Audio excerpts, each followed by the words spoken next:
வணக்கம். நான் உங்கள் அன்பான சயின்டிபிக் வேதிக் அஸ்ட்ராலஜர் அஸ்ட்ரோ அருண்ஜி பேசுகிறேன். நல்லது நினைப்போம், நல்லதே நடக்கும். தொடர்ந்து நம்மளுடைய அஸ்ட்ராலஜிக்கல் ரிலேட்டட் வீடியோஸ் பார்த்துட்டு இருப்பீங்க நம்புறேன். ஜோதிட கருத்துக்கள்ல பாத்தீங்கன்னா எந்த விதத்திலையும் மூட நம்பிக்கைக்குள்ள போகாமல் உள்ளது உள்ளவாறு எப்படி நம்மளுடைய பூர்வ புண்ணிய கர்மா நம்மளுடைய தற்போது வாழ்க்கையில சாதகமான சம்பவங்களாகவும் சாதகமற்ற சம்பவங்களாகவும் உருவெடுக்கிறது. அதுல இந்த ஒளி தத்துவம் எப்படி துணை புரிகிறது அப்படிங்கிறத அறிவியல் சார்ந்த முறையில சயின்டிபிக் வேதிக் அஸ்ட்ராலஜிங்கிற ஒரு விஷயத்துல நம்ம பார்த்துட்டு இருக்கோம். அந்த அடிப்படையில இந்த வீடியோல பாத்தீங்கன்னா சிம்ம ராசிக்காரர்களுக்கு நவம்பர் 2024 எத்தகைய ஒரு மாதமாக இருக்க போகிறதுங்கிறது நம்ம கொஞ்சம் தெளிவா பார்க்க போறோம். அதுக்கு முன்னாடி நம்மளோட சேனல் ஃபர்ஸ்ட் டைம் வரவங்க மறக்காம சப்ஸ்கிரைப் பட்டன் கிளிக் பண்ணுங்க. ஸோ தட் நம்மளுடைய எல்லா வீடியோஸும் உங்களுக்கு அடையும். அதனால நீங்க பலன் பெறலாம். அதே சமயத்தில் உங்களுக்கு பிடிச்ச வீடியோஸ் ஃப்ரெண்ட்ஸ் அண்ட் ரிலேட்டிவ்ஸ்க்கு ஷேர் பண்ணுங்க. சிம்ம ராசிக்காரர்களுக்கு 2024 நவம்பர் மாதம் எப்படி இருக்க போகுதுன்னு பார்க்கும் பொழுது, ஆண்டு கிரகம் என்று சொல்லப்படுகிற ராகு கேது ராகு 8ஆம் இடத்திலும் கேது 2ஆம் இடத்திலும் நீடித்திருக்கிறார். குரு 10ஆம் இடத்திலேயே நீடித்திருக்கிறார். சனி 7ஆம் இடத்துல கண்டக சனியாக இருந்து ராசியவை பார்த்து எந்தவித பயிற்சியும் ஆண்டு கிரகங்கள் நவம்பர் மாதம் மேற்கொள்ள போவது இல்லை. மாத கிரகம் ஆகிய செவ்வாய் நீடித்து 12ஆம் இடத்திலே இருக்கிறார். கடகத்துல நீச்சமாக இருக்கிறார். அதே சமயத்துல சூரியன் ராசி அதிபதி, சிம்ம ராசியோட அதிபதி ஆகிய சூரியன் 3ஆம் இடத்துல நீச்சமா இருந்தவர் நவம்பர் 16ஆம் தேதி, அதாவது செகண்ட் ஹாஃப்ல விருச்சிகத்துக்கு போவது ஒரு அருமையான மாற்றம். ஸோ ஒரு முதல் 2 வீக்ஸ் 2.5 வீக்ஸ் பார்த்தீங்கன்னா ஒரு மாதிரி கிளாரிட்டி இல்லாமல் சில விஷயங்கள் போயிட்டு இருக்கு, இழுவையாக போய் கொண்டு உள்ளது, மனசுல ஒரு கான்ஃபிடன்ஸ் குறையுது அப்படிங்கிற மாதிரி ஒரு தன்மைகள் 2024 நவம்பர் 16, அதாவது செகண்ட் ஹாஃப் ஆஃப் நவம்பர் மாதத்திலிருந்து கொஞ்சம் நல்ல பலனை கொடுக்கக்கூடிய சில விஷயங்கள், hope and confidence and clarity கொடுக்கக்கூடிய அமைப்புல சில விஷயங்கள் நடக்குது. அதனால சில விஷயங்கள் நம்ம நாளாக நீங்க காத்து கொண்டிருந்த விஷயம் நடக்கக்கூடிய அமைப்புகள் செகண்ட் ஹாஃப்ல கண்டிப்பாக நடக்கக்கூடிய அமைப்புகள். இந்த ராசி 4ஆம் இடம் என்று சொல்லப்படுகிற விருச்சிகத்துல நட்பு வீட்டுல போய் இருப்பது மிகவும் நன்று. ஸோ அந்த அமைப்பு நல்லா இருக்கு. அதே சமயத்துல சுக்கிரன் 3க்கும் 11க்கும் உடைய 10க்கும் உடைய சுக்கிரன் பாத்தீங்கன்னா 4ஆம் இடத்துல இருக்கிறவர் 5ஆம் இடங்கிற ஒரு அருமையான ஸ்தானத்துக்கு நவம்பர் 7ஆம் தேதியே மாறுகிறார், தனுசுக்கு மாறுகிறார். அதுவும் 5ஆம் இடத்துல சுக்கிரன் போய் சில விஷயங்கள் மனசுக்கு பிடிச்சமான சில விஷயங்கள்ல நடத்தி காட்டக்கூடிய அமைப்புகள் கண்டிப்பாக உண்டு. இளம் வயதினர்களுக்கு காதல் விஷயத்துல கைகூடுற விஷயங்கள் கண்டிப்பாக ஃபேவரபுளாக இருக்கிறது. நவம்பர் 7ஆம் தேதிக்கு அப்புறம் ஆகக்கூடிய சுக்கிர பயிற்சி அருமையாக உண்டு.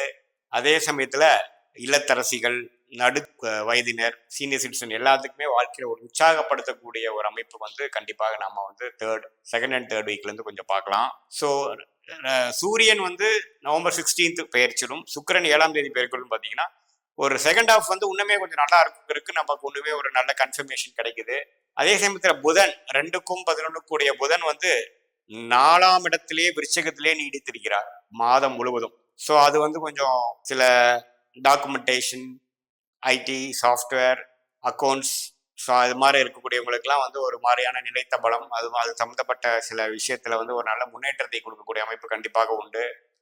ஏன்னா புதன் குருவால் பார்க்கப்படுகிறார். குரு ரிஷபத்துல இருந்து புதனை பார்க்கிறார். அப்படிங்கிறப்போ கொஞ்சம் டெக்னிக்கல் துறையில இருக்கிறவங்க, சோசியல் மீடியால இருக்கிறவங்க, ஷேர் மார்க்கெட் இருக்கிறவங்களுக்குலாம் கொஞ்சம் நல்ல ஒரு வாய்ப்புகளும் முன்னேற்றங்களும் கண்டிப்பாக பார்க்கலாம். ராசி அதிபதி சுக்கிர பகவான், புதன், செவ்வாய் எல்லாமே ஓரளவுக்கு நல்ல அமைப்புல இருக்கிறனாலையும், செவ்வாய் 12ஆம் இடத்துல நீச்சமா இருக்கிறனால பயப்பட வேண்டியதில்லை. அது பார்த்தீங்கன்னா கொஞ்சம் லாங் டிஸ்டன்ஸ் டிராவலிங், சில பூமி இடம் விஷயத்துல கொஞ்சம் சுப விரயங்கள் செய்து கொஞ்சம் அமௌண்ட் காசு வருவது, அது மாதிரி சில விஷயங்கள்லாம் கொடுக்கக்கூடிய அமைப்புகள் தான் இருக்குதுங்கிறது நம்ம தெரிஞ்சுக்கணும். என்ன சனிதான் நீடித்து சந்திரனை ராசியை பார்ப்பதனால் பங்குதாரர்கள், நண்பர்கள் விஷயத்துல கொஞ்சம் இணக்கங்கள் குறையலாம், சில கருத்து வேறுபாடுகள் எழுந்து அப்புறம் சரியாகலாம். அது மாதிரி விஷயங்கள் இருக்கு ஒழிய, குரு 2ஆம் இடத்துல இருந்து கேது பகவானை பார்ப்பதனால் வருமானத்துக்கு குறைவில்லை, கேஷ் ஃப்ளோ நல்லா இருக்கும், பயப்பட வேண்டியதில்லை. இதுவரைக்கும் நீங்க ஒரு 2024 ஏப்ரலுக்கு முன்னாடி இருந்ததோட இப்போ ஃபார் பெட்டராக இருக்குது. ஏன்னா குரு வந்து 2ஆம் மையை பார்க்கிறார். ஸோ நல்ல ஒரு அமைப்புகள் உண்டு. அக்டோபர் மாதம் நவம்பர் முதல் வாரம்லாம் கம்பேர் பண்றப்போ செகண்ட் வீக் தேர்ட் வீக் நவம்பர்ல இருந்து நல்ல மாற்றங்களை தரக்கூடிய அமைப்பு சிம்ம ராசிக்காரர்களுக்கு கண்டிப்பாக உண்டு என்பதை நீங்க தெரிந்து கொள்ளணும். ராசி அதிபதி வந்து நீச்ச ஸ்தானத்திலிருந்து ஒரு நல்ல இடத்துக்கு போவது வந்து ஒரு கான்பிடன்ஸும் ஒரு கிளாரிட்டியும் வயது வித்தியாசம் பார்க்காமல் சிம்மராசிக்காரர்கள் கொடுக்கும். மாணவ செல்வங்களுக்கு பாத்தீங்கன்னா ஓரளவுக்கு படிப்பமா ஒரு அப்ரிஹென்ஷன், எக்ஸாம் டென்ஷன், எக்ஸாம் பயத்தை கொடுக்கக்கூடிய அமைப்புகள் இதுவரைக்கும் இருந்தவங்களுக்கு ஒரு கிளாரிட்டியும் ஒரு கான்பிடன்ஸும், நம்மளால இது முடியும், நம்ம வேணுங்கிற ரிக்குவயர்மெண்டான அந்த விஷயத்தை நம்மளால பண்ண முடியும் அப்படிங்கிற மாதிரி விஷயத்தை கொடுக்கக்கூடிய அமைப்பு உண்டு. அதே சமயத்துல சீனியர் சிட்டிசன் கொஞ்சம் உடம்பு சரியில்லாம கொஞ்சம் உடஞ்சு போய் மன அளவில் உடஞ்சு போய் இருக்கிறவங்களுக்கெல்லாம் ஒரு உத்வேகமும் ஒரு தன்னம்பிக்கையும் பெறக்கூடிய ஒரு காலகட்டமாக, குறிப்பாக நவம்பர் 3வது 4வது வாரத்திலிருந்து ஓரளவுக்கு நல்ல அமைப்புகள் வரக்கூடிய அமைப்பு உண்டு. ஸோ இதுதான் வந்து நம்ம நவம்பர் மாதம் சிம்மராசிக்காரருக்கு எப்படி இருக்குன்னு பார்க்க போகிறோம். இது பார்த்தீங்கன்னா ஒரு பொதுவான பலனே தவிர உங்களுடைய ஜென்ம ஜாதகத்தில் நீங்கள் பிறந்த தேதி, பிறந்த நேரம், பிறந்த ஊர் வைத்து எந்த தசாபுக்திகளை நீங்கள் பிறந்தீங்க, இப்போ என்ன தசாபுக்திகள் நடந்துட்டு இருக்கு, அதோட தசநாதன் புக்திநாதன் எப்படி இருக்கார் உங்க ஜாதகத்துல, யாரால் பார்க்கப்படுகிறார், யாரால் சேர்க்கப்படுகிறார், அவர் உங்க லக்னத்துக்கு என்ன ஒரு அதிபதியாக வருகிறார், எத்தகைய விஷயத்தை கொடுக்க போகிறார், இந்த கோச்சார் அடிப்படையில நான் சொன்ன பலாபலன்கள் தசாபுக்திகளோட ஒப்பிட்டு பார்க்கும் பொழுது எந்த தாக்கத்தை கொடுக்குது, ஃபேவரபுளான விஷயம் அதிகமா, சாதகமற்றது அதிகமா, நீங்க கேட்கிற கேள்விக்கு என்ன மாதிரி ஒரு ஆன்சர் அப்படிங்கிறது நம்ம உங்களுடைய ஜென்ம ஜாதகத்தை பார்த்து உண்மையே துல்லியமாக சொல்ல முடியும் என்பதை நீங்கள் அறிந்து கொள்ள வேண்டும். கன்னி ராசிக்கு 2024 நவம்பர் மாதம் எத்தகைய ஒரு மாதமாக, எத்தகைய ஒரு பலாபலன்கள் நிறைந்த ஒரு மாதமாக இருக்க போகிறது பார்க்க போறோம். அதற்கு முன்னாடி நம்மளுடைய சேனலுக்கு ஃபர்ஸ்ட் டைம் வரவங்க மறக்காம சப்ஸ்கிரைப் பட்டன் கிளிக் பண்ணுங்க. ஸோ தட் நம்மளுடைய வீடியோஸ்லாம் தொடர்ந்து உங்களை வந்து அடையும். பிடிச்ச வீடியோஸ் நீங்க ஷேர் பண்ணுங்க. இப்போ பார்த்தீங்கன்னா நவம்பர் 2024 கன்னி ராசிக்காரர்களுக்கு எத்தகைய ஒரு மாதமாக இருக்க போகுதுன்னு பார்க்கும் பொழுது, ஆண்டு கிரகம் என்று சொல்லப்படுகிற ராகு கேது ராசிக்குள்ளேயே இருக்கிறார். கேது ராசியிலும் 7ஆம் இடத்துல ராகுவும் நீடித்திருக்கிறார். எந்த விதத்திலையும் நவம்பர் மாதம் பயிற்சி கொள்வது போல இல்லை, பயிற்சி இல்லை, ராகு கேதுக்கு இல்லை. அதே மாதிரி குரு பார்த்தீங்கன்னா 9ஆம் இடத்திலேயே நீடித்திருந்து ராசியவே பார்த்து ராசியில் இருக்கக்கூடிய கேதுவையும் பார்க்கிறார். தொடர்ந்து நவம்பர் மாதம் மூலமும் அதே மாதவருக்கும் எந்த ஒரு பயிற்சியும் குருவும் நவம்பர் மாதம் பெறப்போவதில்லை. அதே மாதிரி 6ஆம் இடம் என்று சொல்லப்படுகிற ருணச்சத்ரு பாவத்தில் சனி நீடித்திருந்து கடன், நோய், எதிரி, வம்பு வழக்கலை ஓரளவுக்கு கண்ட்ரோலுக்கு வைத்துக் கொண்டிருக்கிறார் என்பதை நாம் புரிந்து கொள்ள வேண்டும். ஆண்டு கிரகங்கள் இத்தகைய ஒரு அமைப்பு இருக்கும் பொழுது மாத பயிற்சி பெறக்கூடிய கிரகங்களாகிய ராசி அதிபதியாகிய புதன் எப்படி இருக்காரு பார்த்தா 3ஆம் இடத்திலே நீடித்திருக்கிறார், குருவின் பார்வை பெறுகிறார். ஸோ 3ஆம் இடத்துல வந்து வக்ர ரீதியாகவும் நேர்கோடாகவும் மாதம் முழுவதும் போய் கொண்டிருக்கிறார். யாரு? கன்னி ராசியோட அதிபதி.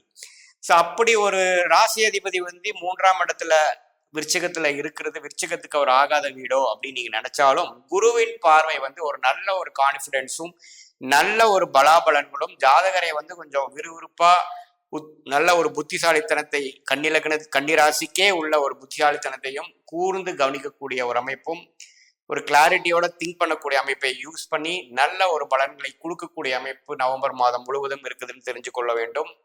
ஸோ ராசி அதிபதியோட நிலை வந்து நல்லாவே இருக்கு. நட்பு வீட்டில் இல்லைனாலும் குருவின் பார்வை பெறுவது அருமையான விஷயம். அதே சமயத்துல சனியின் 10ஆம் பார்வையும் பெறுகிறார் என்பதை நாம் புரிந்து கொள்ள வேண்டும். ஸோ சனியின் 10ஆம் பார்வை பெறுகிறார் அப்படிங்கிறது எப்படிங்க அப்படின்னா, கும்பத்தில் இருக்கக்கூடிய சனி வந்து 10ஆம் பார்வையா புதனை பார்க்குது. ஸோ அப்படிங்கிறப்ப என்ன ஆகுனா, சம்டைம்ஸ் மிக்சடான ட்ரெண்டு, நல்லதும் இருக்கிறது, சில நெகட்டிவ் விஷயங்களும் இருக்கிறது. கொஞ்சம் கஷ்டப்பட்டு கொஞ்சம் முயற்சி எடுத்து நீங்க சில விஷயங்கள் செய்ய போறீங்க. குறிப்பா சில தகவல் தொடர்பு, சில நியூ கான்ட்ராக்ட்ஸ், சில அடுத்த லெவல் படிக்கிறக்கூடியவங்களா இருந்தாங்கன்னா அடுத்த ஒரு புது ஏரியாவுக்கு போய் படிக்கிறது, ஒரு வியாபாரத்தில் இருக்கிறவங்க வந்து ஒரு கான்டாக்ட் மூலமா போய் ஒரு புது ப்ராஜெக்ட் எடுக்கிறது, அது மாதிரி சில நல்ல ஒரு அமைப்புகள் கொடுக்கக்கூடிய அமைப்புகள் உண்டு. அதே மாதிரி செவ்வாய் வந்து பார்த்தீங்கன்னா 11ஆம் இடத்திலே நீடித்து கடகத்திலேயே இந்த மாதம் முழுவதும் இருக்கிறார். ஸோ 11ஆம் இடத்துல இருந்து இருப்பது வந்து தவறு இல்லை, நீச்சமா போவதும் தவறு இல்லை. செவ்வாய் நீச்சமா இருப்பது நல்லது கன்னி ராசிக்கு. ஸோ ஒரு வாரம் பூமினால, இடம்னால, கட்டிடத்தினால சில யோகங்கள், சில லாபங்கள் பெறக்கூடிய அமைப்புகள் அந்தந்த தசாபுக்திகள் நடக்க இருக்கக்கூடிய கன்னிராசிக்காரர்கள் கிடைக்கும். அந்த ஒரு நல்ல பலன்கள் இருக்கு. அதே சமயத்துல சுக்கிரன் பாத்தீங்கன்னா 3ஆம் இடத்திலேயே நவம்பர் 6, 7ஆம் தேதி வரைக்கும் இருந்தவர் நவம்பர் 7ஆம் தேதி 4ஆம் இடத்துக்கு போவது அருமையான விஷயம். இடம், வீடு, வண்டி, வாகனம் போன்ற விஷயத்துல ஒரு நல்ல சுப விஷயங்கள் நடக்கக்கூடிய ஒரு நல்ல முன்னேற்றம் வரக்கூடிய அமைப்புகள் உண்டு. செவ்வாயும் 11ல, சுக்கிரன் 4ல இருக்கிறது இம்மூவபிள் அண்ட் மூவபிள் ப்ராப்பர்ட்டிஸ் ரிலேட்டடான விஷயத்துல நல்ல ஒரு பலன் பெறக்கூடிய அமைப்பு கன்னிராசிக்காரர்களுக்கு உண்டு. அதே மாதிரி இப்போ சூரியன் வந்து நவம்பர் 16ஆம் தேதி துலாம்ல நீச்சமா இருந்து 2ஆம் இடத்துல நீச்சமா இருந்து 3ஆம் இடத்துல விருச்சிகத்துல நட்பு வீட்டுக்கு போவது ஒரு நல்ல பலம். ஸோ அதுவுமே ஒரு நல்ல பயிற்சியாக செகண்ட் ஹாஃப் ஆஃப் நவம்பர் வந்து கன்னிராசிக்காரருக்கு இருந்து ராசி அதிபதி ஆகிய புதனோட சேர்ந்திருப்பது நல்லது. அது சனியின் 10ஆம் பார்வை பெறக்கூடிய நாட்கள் மட்டும்தான் கொஞ்சம் கேர்ஃபுல்லா இருக்கணுமே ஒழிய மற்றபடி ஓரளவுக்கு நல்ல பலனை கொடுக்கும். ஏன்னா குருவின் பார்வை ஒரு நிவர்த்தியாக அமையும். பார்த்தீங்கன்னா சுக்கிரன் பார்த்துட்டோம், புதன் பார்த்துட்டோம், செவ்வாய் பார்த்துட்டோம், சூரியன் பார்த்துட்டோம். இந்த 4 கிரகங்களும் மாத கிரகங்களும் ஓரளவுக்கு பெட்டரான ஒரு பயிற்சியாக தான் கன்னிராசிக்காரர்களுக்கு உண்டு. குரு வந்து ராசி அதிபதியும் பார்க்கிறார், ராசியும் பார்க்கிறார். ஸோ படிப்பு விஷயத்தில் இருக்கக்கூடிய காம்படிட்டிவ் எக்ஸாம்ஸ் ட்ரை பண்ணிட்டு இருக்கக்கூடிய கன்னிராசிக்காரர்களுக்கு நல்ல உத்வேகமும் நல்ல கிளாரிட்டியும் நல்ல கான்ஃபிடன்ஸும் கடைசி நிமிஷத்துல எழுதக்கூடிய பொதுவாக இந்த நவம்பர் மாதம் எழுதுறவங்களுக்கு டிசம்பர் மாதம் எழுதுறவங்களுக்குலாம் நல்ல ஒரு பெனிஃபிட் கொடுக்கக்கூடிய அமைப்பு இருக்கு. லாஸ்ட் மினிட்ல வந்து நல்ல ஃபார்முக்கு வந்துட்டாங்க, நல்லா ஓரளவுக்கு முயற்சி திருவினையாக்குதுங்கிற அளவுக்கு அமைப்பு கொடுக்கக்கூடிய தருணமாக நவம்பர் மாதம் இருக்கிறது. ஏன்னா புதனின் நிலைப்பாடு வைத்து அதே சமயத்துல இல்லத்தரசிகள் குடும்பத்துல இருக்கக்கூடியவங்க எல்லாருக்கெல்லாம் பாத்தீங்கன்னா அந்த 7ஆம் இடத்துல ராகு இருப்பதனால் கொஞ்சம் அட்ஜஸ்ட் பண்ணி போகக்கூடிய அமைப்பு தேவை. குரு பார்வை இல்லை. ஸோ கருத்து வேறுபாடுகள் வரலாம், கொஞ்சம் வந்து மனக்கலக்கங்கள் வரலாம். நாம் நினைக்கிறது அப்படியே 100% அவங்க எதிர்பாலினர் புரிஞ்சு நம்மளை நடந்துக்கிறாங்கன்னு எதிர்பார்க்க முடியாது. கொஞ்சம் சகிப்புத்தன்மை தேவைப்படுகிறது. ஏன்னா 2025 மார்ச் ஏப்ரலுக்கு அப்புறம் தான் ராகு கேது பயிற்சி, ராசி விட்டு ராகு கேது விலகிறார்கள். அது வரைக்கும் இல்லத்தரசிகள், குடும்பத்தில் இருக்கக்கூடிய கணவன்மார்கள், மனைவிமார்கள் எல்லாமே பார்த்தீங்கன்னா இந்த குடும்பத்தில் இருக்கக்கூடிய சிறு சிறு கருத்து வேறுபாடுகள், சிறு சிறு டிஸ்கனெக்ட் ஆன சில விஷயங்கள்லாம் பார்த்தீங்கன்னா கொஞ்சம் பொறுமையாக இருந்து அடுத்த வருஷத்துல இதெல்லாம் கொஞ்சம் தாண்டி நல்ல ஒரு அனுகூலமான அன்பான ஒரு சூழ்நிலை வரும் என்பதை நீங்கள் மனசில் கொண்டு இப்ப சிறு சிறு விஷயத்தை அதிகப்படுத்தாமல் அதை பெருசுப்படுத்தாமல் நீங்கள் கொஞ்சம் இருக்க வேண்டும் என்பது உங்களுக்கு தரப்படுவடைய ஒரு ஆலோசனையாக இருக்கிறது. மற்றபடி இது வந்து ஒரு பொதுவான பலன்களை தவிர உங்களுடைய ஜென்ம ஜாதகத்தில் இருக்கக்கூடிய தசாபுக்திகள் கிரகங்கள் எந்த மாதிரி ஒரு வலிமையாக இருக்கிறது, தசநாதன் முக்திநாதன் எப்படி இருக்கிறார், இந்த கோச்சார அமைப்பு உங்களுக்கு எப்படி ஒரு தாக்கத்தை உங்க ஜாதகத்துல தனிப்பட்ட ஜாதகத்துல கொடுக்க போகுதுங்கிறத சேர்த்தி பார்க்கும் பொழுது ஒரு துல்லியமான பலாபலன்கள் என்னென்ன கேள்விகள் உங்களுக்கு இருக்கோ immediate future and long term future பொறுத்தவரைக்கு அருமையான ஒரு அமைப்பு நாம தெரிஞ்சுக்கலாம். இது பொதுவான பலன்கள் என்பதை நீங்கள் புரிந்து கொள்ள வேண்டும். நல்ல தசாபுக்திகள் போகும்பொழுது இந்த சொன்ன பலன்கள் கொஞ்சம் தூக்கலாகவும், ஒரு சுமாரான தசாபுக்திகள் போகும்பொழுது நான் சாதகமற்ற சொன்ன பலன்கள் கொஞ்சம் அதிகமாகவும் இருக்கக்கூடிய அமைப்பு உண்டு. மீண்டும் மற்றொரு காணொலியில் சந்திப்போம். நன்றி, வணக்கம்.